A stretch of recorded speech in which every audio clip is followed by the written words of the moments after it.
M Abdul, আমি আপনার কাছে আসি। আপনার কাছে কি মনে হয় যে এই তুরস্কের সাথে বাংলাদেশের যে একটা ক্রমবর্ধমান সম্পর্ক আমরা দেখছি, এটাকে আপনি কিভাবে দেখছেন এবং এটাকে আসলে কিভাবে সাস্টেনেবল, কিভাবে সম্পর্ক সাস্টেনেবল হতে পারে? দেখুন, আমাদের যে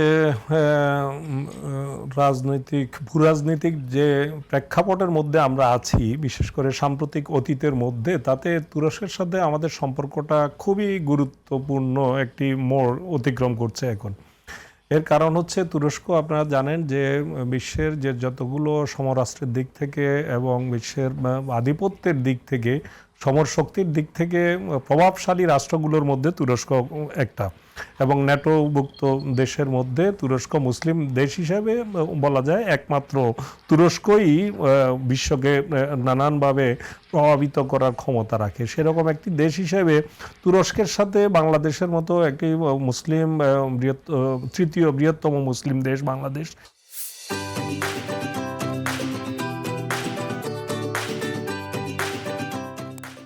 বাংলাদেশের একটা গভীর সম্পর্ক থাকবে, এবং সেটা সব ধরনের। আজকে যে তুরস্কের পররাষ্ট্রমন্ত্রী সফর করেছেন, এখানে আমরা কয়েকটা বিষয় আমরা দেখেছি। এর মধ্যে একটি হচ্ছে সাংস্কৃতিক একটি চুক্তি সমঝোতা স্মারক হয়েছে। এটা খুবই কালচারালি তুরস্কের মুসলিম যে কালচার, সেটা আধুনিক মুসলিম কালচার। এটা কিন্তু আপনার বলতে পারবেন না যে সেটা কট্টরপন্থী মুসলিম কোনো কালচারে তুরস্কের মধ্যে আছে। তো সেই কালচারের সাথে আমাদের একটা কালচারাল চুক্তি হয়েছে। আমাদের সাংস্কৃতিক মন্ত্রী সেই চুক্তিতে স্বাক্ষর করেছেন, তুরস্কের পররাষ্ট্রমন্ত্রী সই করেছেন। দ্বিতীয় যে বিষয়টি এসছে সেটা হচ্ছে যে সামরিক কৌশলগত দিকটায়, যে সেই এটা খুবই তাৎপর্যপূর্ণ। আমি বলবো যে যখন বিশ্বব্যাপী নানান ধরনের পরাশক্তিগুলোর মধ্যে যে লড়াইটা দিন দিন যে পর্যায়ে যাচ্ছে, এবং আমাদের নিকট প্রতিবেশীদের সাথেও আমাদের যে নানান ধরনের সংকটের আমরা আবহ দেখছি, এই সময়টাতে তুরস্কের সাথে এ ধরনের একটি আলোচনা, এটা আমাদের জন্য আমি মনে করি অত্যন্ত গুরুত্বপূর্ণ এবং জরুরিও বটে।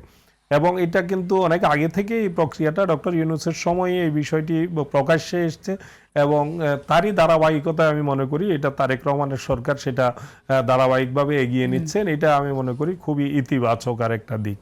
দ্বিতীয় হচ্ছে, তুরস্ক আপনারা জানেন যে আমাদের সবচেয়ে বড় যে বিপদের জায়গা সেটা হলো রোহিঙ্গা। এই রোহিঙ্গা নিয়ে আমাদের বিপর্যস্ত অবস্থার মধ্যে তুরস্ক কিন্তু সবচেয়ে বেশি সহায়তাকারী দেশগুলোর কিন্তু একটি। আমাদের পাশে এই রোহিঙ্গাদের যে সহায়তার জায়গাটাতে যেই কয়টি সর্বোচ্চভাবে সহায়তা দিয়ে আমাদের পাশে আছে, এর মধ্যে তুরস্ক একটি। তাদের বিশাল টিম একদম ফ্রম দ্য বিগিনিং এই রোহিঙ্গা ক্যাম্পে তারা কিন্তু নানা সহায়তামূলক কাজ করে যাচ্ছে। এই বিষয়টা নিয়ে আপনারা জানেন যে তুরস্কের পররাষ্ট্রমন্ত্রী রোহিঙ্গা কক্সবাজারও সফর করে এসছেন তিনি এই সংক্ষিপ্ত সফরের মধ্যেই। তারপরে আপনি আসেন যে এই সম্প্রতি যে আমাদের পররাষ্ট্রমন্ত্রী যিনি বা বাংলাদেশ জাতিসংঘের সভাপতির আসনে বিজয়ী হয়েছে, এই জায়গাটাতে কিন্তু তুরস্কের একটি বলিষ্ঠ ভূমিকা ছিল। যারা কূটনৈতিক পাড়ার খোঁজখবর রাখেন তারা জানেন, বিশেষ করে এই বিজয়ের পিছনে তুরস্ক, যে আমরা ৯৯টি ভোট পেয়েছি, এক্ষেত্রে তুরস্ক, চীন, ইভেন পাকিস্তান, এই বলয়টা কিন্তু সাংঘাতিকভাবে এক্ষেত্রে ভূমিকা রেখেছে। এটা যারা ভিতরের খবর রাখেন তারা জানেন। তো সেই সময়ে তুরস্কের পররাষ্ট্রমন্ত্রী আসার পর আপনারা দেখেছেন যে প্রধানমন্ত্রী তারেক রহমান তাকে এই জন্য কিন্তু ধন্যবাদ ও আনুষ্ঠানিকভাবে তিনি ধন্যবাদ জানিয়েছেন যে এই জাতিসংঘে আমাদেরকে নির্বাচিত করার ক্ষেত্রে ভূমিকা রাখার জন্য।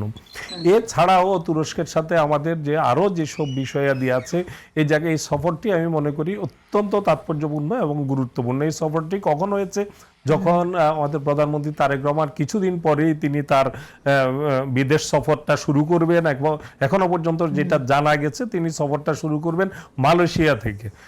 এই মালয়েশিয়া থেকে সফর শুরু করার মধ্য দিয়েও কিন্তু তারেক রহমান একটা বার্তা দিচ্ছেন যে তিনি ভারসাম্যের যে কূটনীতি, সেই কূটনীতিটার ক্ষেত্রে তিনি বেজিং দিয়ে শুরু করেন নাই, করছেন না, দিল্লি দিয়েও শুরু করছেন না, তিনি মালয়েশিয়া দিয়ে শুরু করছেন। এই জায়গাটাতে এও কিন্তু আজকে তুরস্কের সাথে যে আমাদের বোঝাপড়ার জায়গাটা, ঘনিষ্ঠতার জায়গাটা, এটার সাথে কিন্তু এগুলো একটা আরেকটার সাথে কিন্তু ইন্টারলিঙ্ক আছে। এটাকে আপনাকে বুঝতে হবে। ভূ রাজনীতির ক্ষেত্রে এটার যে একটা বড় ধরনের প্রভাবের জায়গা। যারা কথায় কথায় চোখ রাঙাবে যেভাবে দাদাগিরি করবে, বিগ ব্রাদার সুলভ আচরণ করে তুচ্ছ তাচ্ছিল্য করবে, তাদের জন্য কিন্তু এক একটা বার্তা দেওয়ার জন্যই কিন্তু এটা। এই জন্য আমি তারেক রহমানকে এবং তার সরকারকে আমি ব্যক্তিগতভাবে আমি মনে করি তারা রাইট ট্র্যাকে আছেন এবং যথাযথভাবেই তারেক রহমানের সরকার কূটনীতিক জায়গাটাতে যথাযথভাবে এগোচ্ছেন।